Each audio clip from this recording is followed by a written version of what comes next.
Shalom and greetings, friends. Thank you for joining us again on www.torah-truthseekers.org. That's Torah, T-O-R-A-H, truthseekers.org.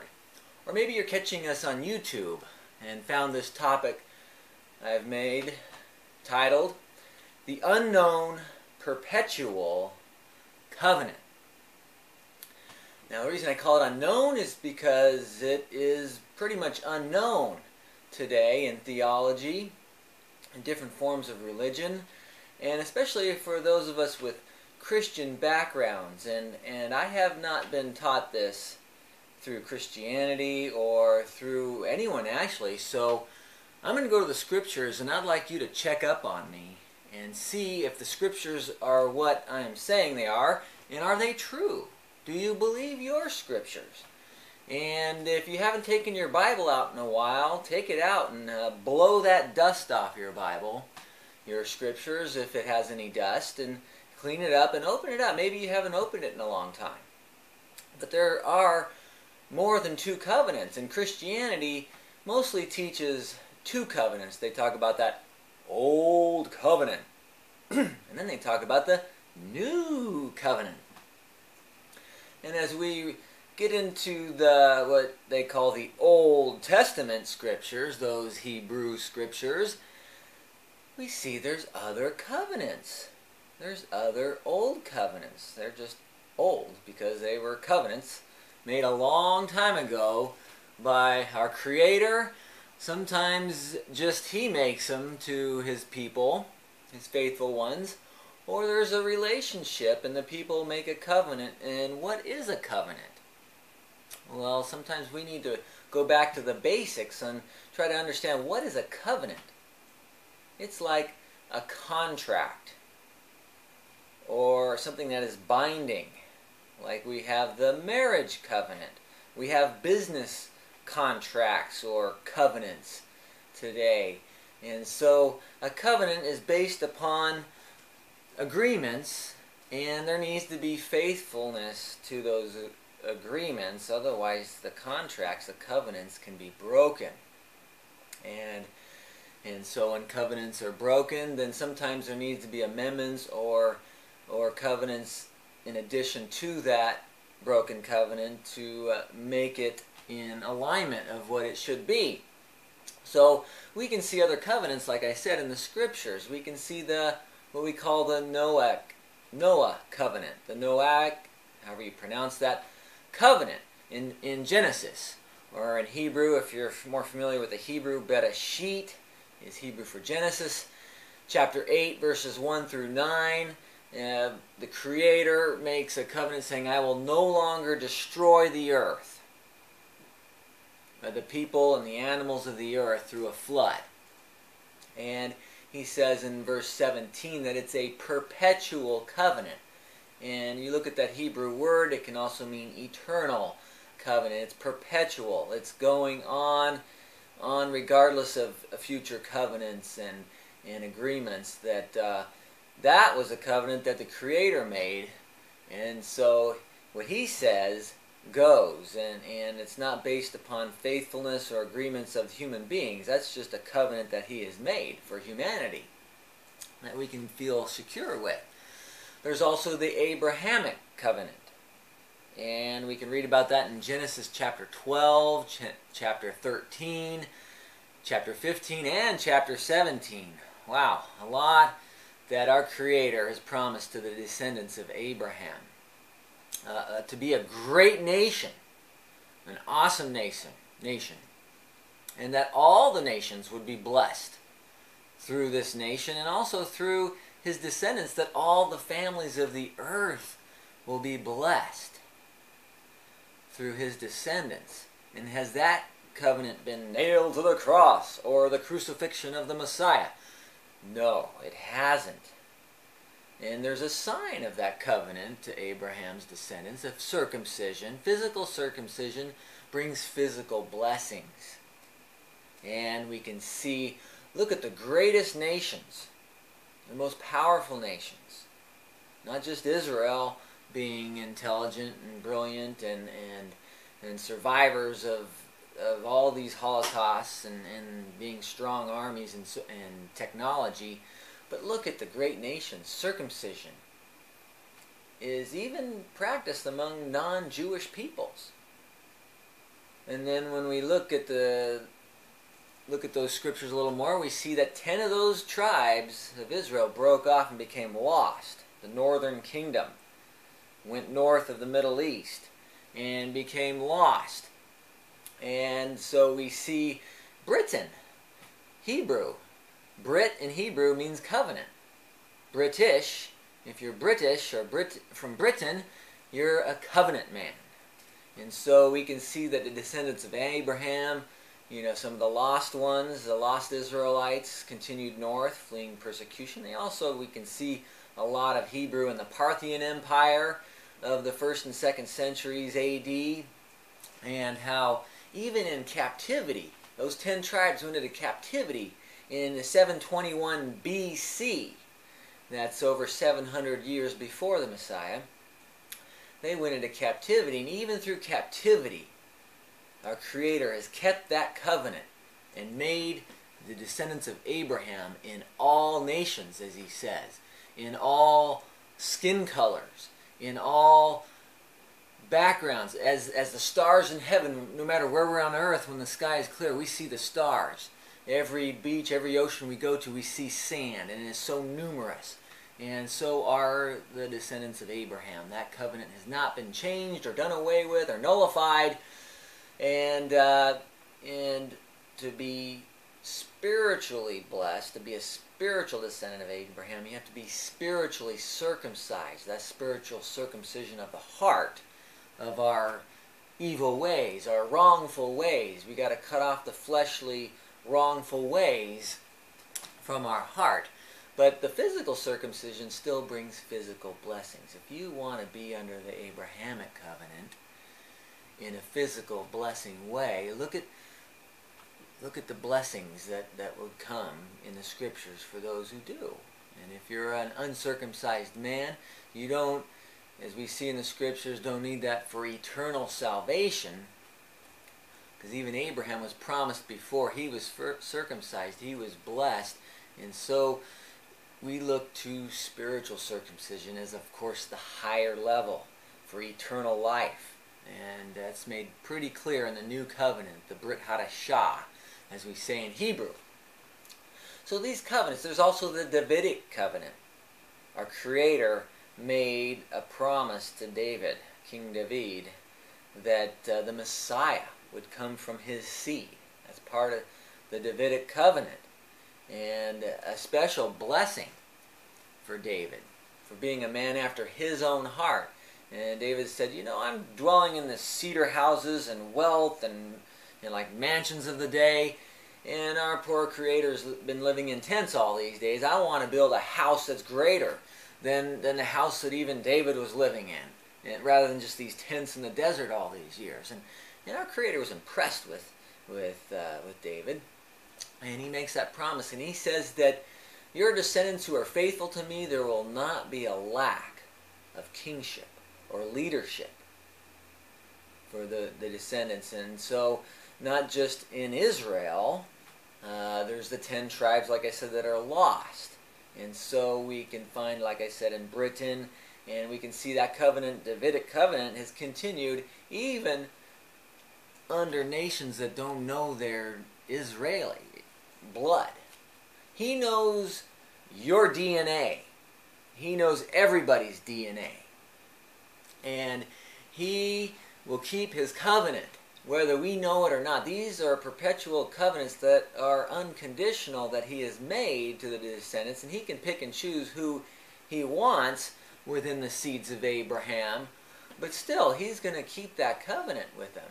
And the faithful ones are going to be blessed even more, the greatest blessings. And even, circumcision being a blessing, there's the Ishmaelites, or we have the Islamic peoples today. Our Creator gave blessings to Ishmael's descendants as well. We can read about those in the scriptures. And they will be blessed as well if they're faithful to what Abraham had taught them, and not deviating away and falling away from that. And of course, and so if you are an Ishmaelite, it's important to realize that you need to accept the same Creator of Abraham, and that Creator is an awesome Creator, and He is the one that also gave the greater blessings to Abraham's true wife in wedlock under covenant was Sarah, Isaac, and his name was Jacob, and that was changed to Israel. The greater blessings are promised that. Now this unknown covenant, this perpetual covenant, I haven't got to that yet.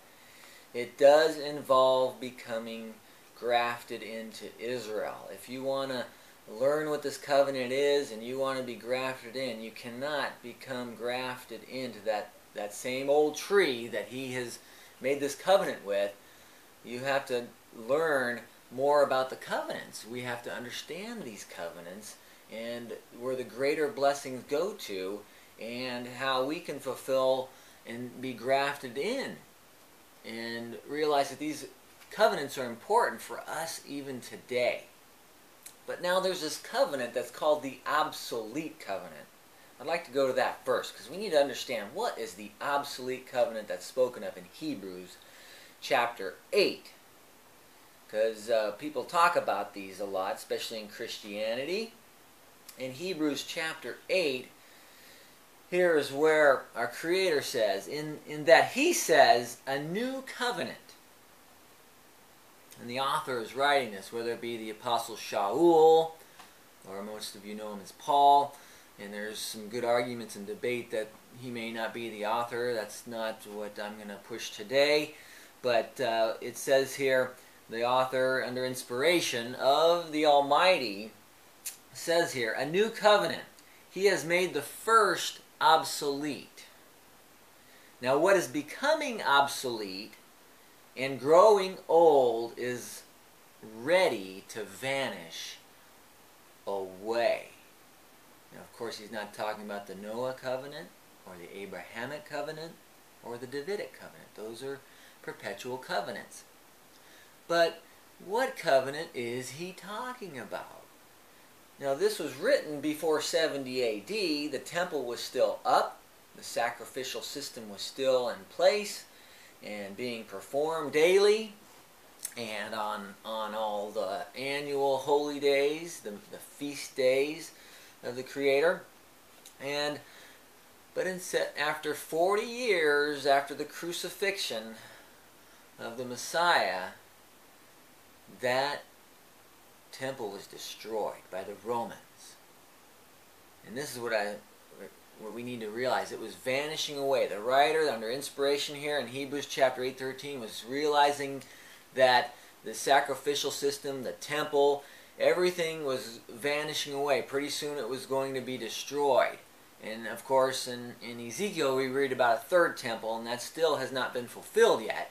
But this is talking about the covenant become obsolete. This is the Sinai covenant, and we'll turn back to that. If you'll turn back to Genesis, or Bereshit, chapter 24, and notice how this is a covenant that is made between a people and the Creator.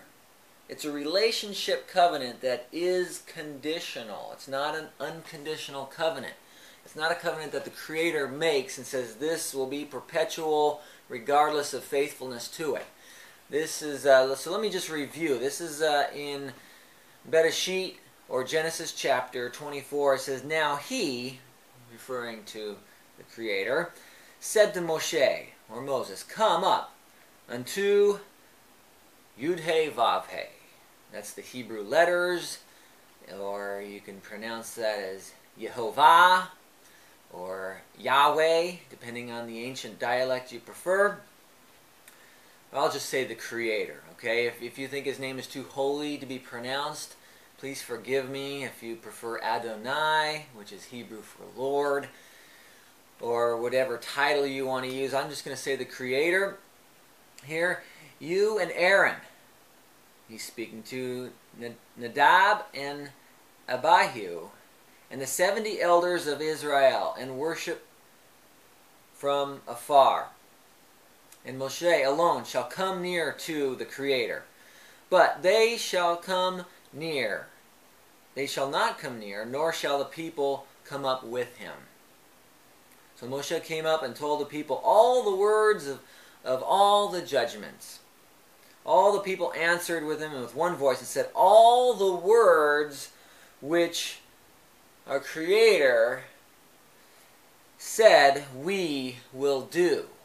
So here, like a wedding vow, we say, I do. You know, here they're saying, whatever he says, we will do. They are agreeing to submission. And so, you know, Moshe sets up 12 pillars, and then Moshe took half of the book. He talks about in basins and sprinkle in blood. And in verse 7, he says, and he took the book of the covenant. So here it is called the book of the covenant.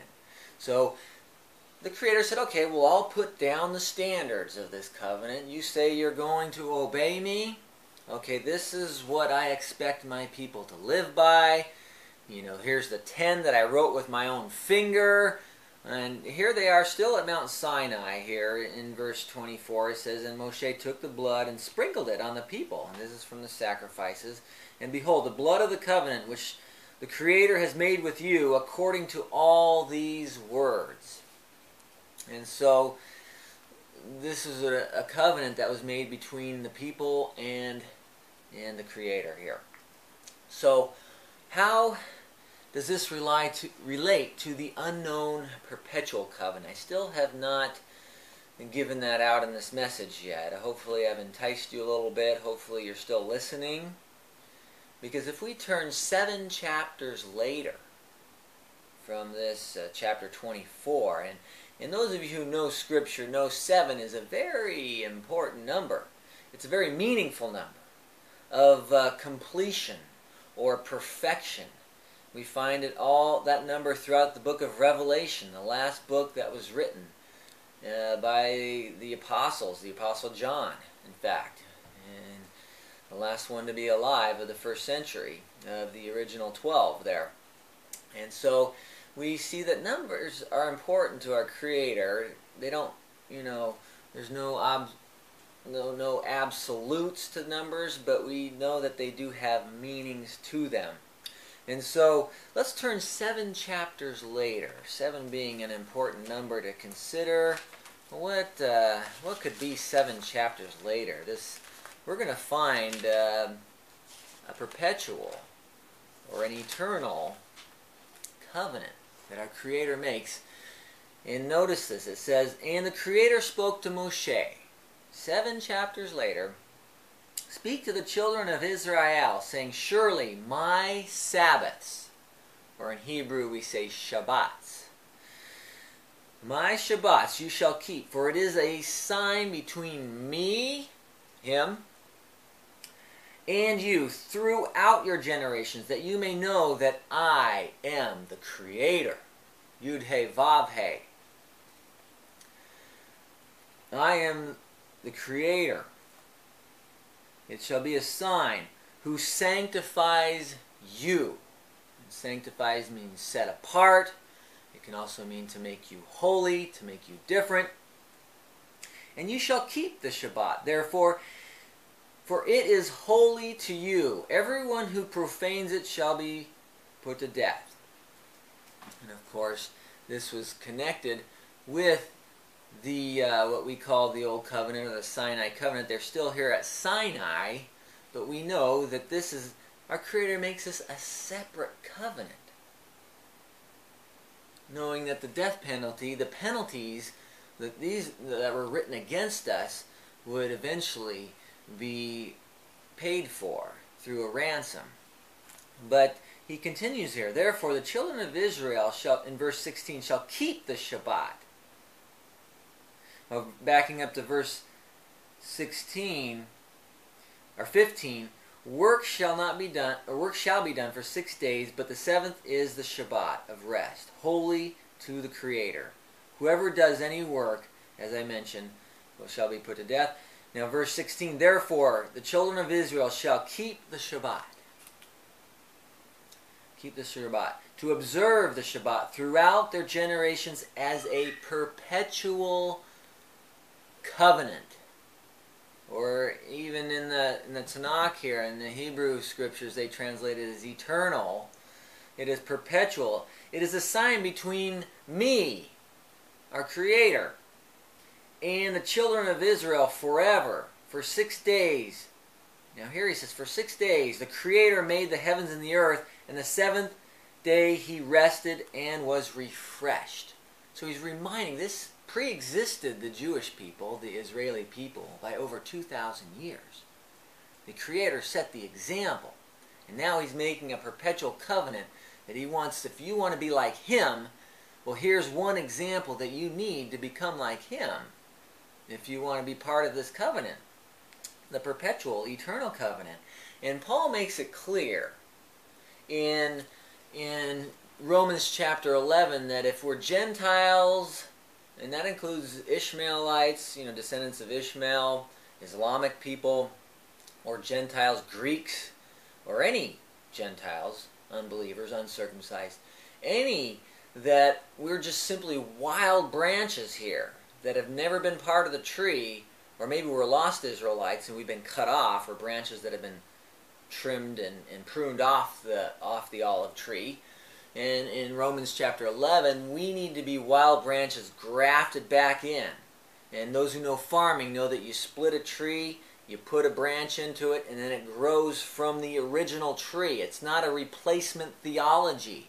It's not an anti-Semitic theology. And if there's any anti-Semitic prejudice in your heart, in your upbringing, in your ancestry that has progressed to you, this is something we need to overcome. We need to be grafted into Israel, spiritual Israel, the Gentiles, like Rahab, the harlot, the hooker, the prostitute, in the Battle of Jericho. Ruth, who was a Moabite. We need to say, Israel, your people are my people. I want to be with you. I want to be grafted in. They were grafted in. As Paul says, the Apostle Shaul in Ephesians chapter 4, in verse 17, you Gentiles need to stop walking. No longer walk as the Gentiles are walking. And if that means looking Jewish, it's not. It's really looking like him. We need to be looking like the Creator. And we need to be grafted into that olive tree. We need to become, in Romans chapter 2, he is a Jew who is one inwardly. And so we can be spiritual Jews, spiritual Israelites, by circumcising this Gentile lifestyle and these sinful lifestyles, and accepting the covenants, and coming in to the covenant, the new covenant, as in Jeremiah chapter 31:31, we are to become Israel and Judah together, the two sticks becoming together. And so we need to realize that it is important to always follow this perpetual covenant. It is unknown because people just think it's part of the Sinai covenant. This is a separate covenant made at Mount Sinai, but it is not the obsolete covenant that we read about that I read earlier in Hebrews chapter 8 verse 13. However, some very intelligent, intellectual theologians will come along and say, well, in Isaiah, why does the Creator say that he hates the Israeli feasts? And also in Amos, you can read about that in the prophet. Well, let's turn to Isaiah here. Isaiah chapter, let's see, I've got here, chapter 1. And in verses 13 and 14, it says, bring no more futile sacrifices. Futile sacrifices. Doesn't mean that our Creator hates sacrifices. He commanded them in the first place. Incense is an abomination to me. Now wait a second. He also likes incense. We see in the Torah. The new moons, the Shabbats or Sabbaths, in the calling of the assemblies, the worship assemblies, of course. I cannot endure iniquity in the sacred meeting places. He cannot endure iniquity. Your new moons and your appointed feasts my soul hates. They are a trouble to me. I am weary of bearing them. When you spread out your hands, I will hide my eyes from you. Whether it be holocausts or trials or difficulties, even though you make many prayers, I will not hear. Your hands are full of blood. And as we see in the book of Acts, we are all full of blood. We are guilty of the blood of the Messiah, the Lamb, who died for us.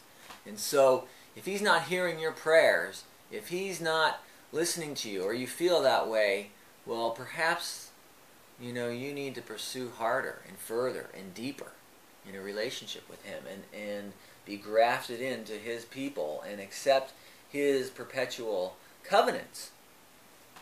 And notice that He says, your feast days, your Sabbaths. But now, if we turn back to Leviticus chapter 23, our Creator says, these are my Sabbaths. Let's turn back to that. Where is Leviticus here? Leviticus chapter 23. You can read it for yourself. And it says, these are my feasts. And then he goes through the 6 days, and the seventh day, each seventh day of each week is his Shabbat. And then he gives us 7 annual feasts that have a very important meaning. And I want to give this message how these 7 annual feasts are a plan for the Creator through the Messiah. It starts with the Pesach. You can't have salvation without accepting the Pesach lamb and who He is. Salvation starts through Him, and He's our mediator to the Creator, to the Father, and under no other name can we be saved, and it starts from there. And then there's the annual holy days, 7 of them, 7 annual Shabbats have very important meaning chronologically and going all the way until the return of the Messiah, and after that, the millennium, the kingdom, the Davidic kingdom being established for good, forever, and with the Messiah ruling over the earth. And so that's a very good thing to realize that these are very important. He calls these His.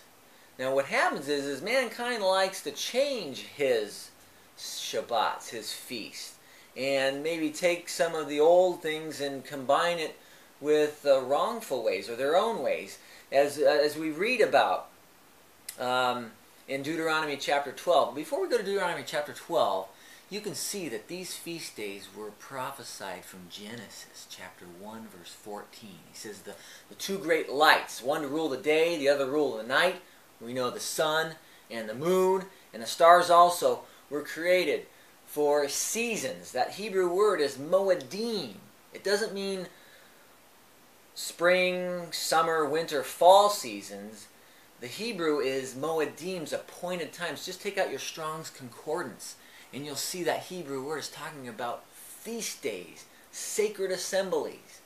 These were prophesied from Genesis chapter 1. The sun and the moon and the stars are like a clock in the sky that is more accurate, more reliable than any Swiss watch, any high-tech watch that our humans can come up with, even with modern technology. That is His clock in the sky for His appointed times. And if you haven't gone to my website, go to my free articles that we've done, and it's called Yahweh's, Yehovah's, YHVH, and you can pronounce that how you want, or just Adonai, or the Creator, calendar. His sacred calendar. It's a big book of over 60 pages. It's a little meaty, but it exposes how the modern Jewish calendar has evolved and changed,